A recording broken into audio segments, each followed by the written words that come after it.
everyone. Today we're going to present our topic, which is heat and temperature. My name is Aiden Eileen Carayo. I'm Alisa Terrano. I'm Myra Rose Velasco. And I'm Nancy Pauline Victoria. We are all quite familiar with the concept of heat and can describe the sensation of feeling too hot or too cold. But what is heat exactly? What is temperature? We have to know these things to learn about thermodynamics. So let's dig into this abstract content. We can start with temperature. Like the temperature outside today, it might be hot, it might be cold. But in science, we want to quantify everything that we can. So saying something is hot or cold just isn't enough. We must be able to say how hot or cold with numbers. What is temperature measure? Temperature is measuring the amount of heat energy available for work in a system. This relates to the average kinetic energy of the molecules in the system. We know that the greater kinetic energy means object will move faster, and this is true of molecules in the atmosphere just as it is of microscopic objects. So higher temperature simply means faster moving particles. This kinetic energy of motion is distributed among transitional motion or side-to-side motion, rotational and vibration motion, where the covalent bonds in a molecule bend and Heat will flow from hot to cold because as the particle move, they will impart some of their kinetic energy onto other particles through for collisions.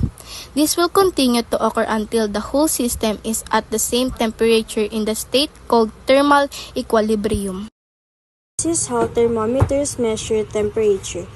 Heat from the environment will be in contact with the thermometer and will flow into the thermometer fluid, causing atoms to gain kinetic energy, and the colony will expand until it is in thermal equilibrium with the environment, thus allowing us to read the temperature in one of our man-made units. We must have in mind that all phases of matter expand with higher temperature, whether solid, liquid, or gas. This phenomenon is called thermal expansion.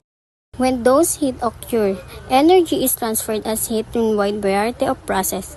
When a collision occurs, there is usually some heat generated.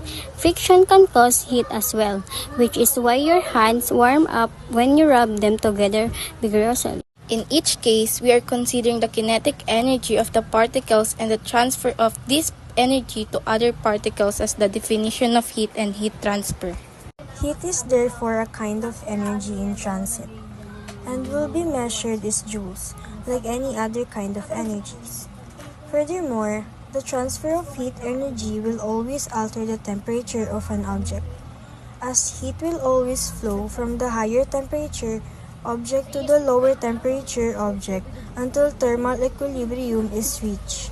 This is why hot objects feel hot and cold objects feel cold, because a hot cup of coffee which is hotter than your hand will transfer into your hand, while a cold piece of ice which is colder than your hand will cause heat to be transferred out of your hand and into the ice. This event produces hot and cold sensation feels in our day-to-day lives. That's all. We hope you understand what heat and temperature is. See you next time.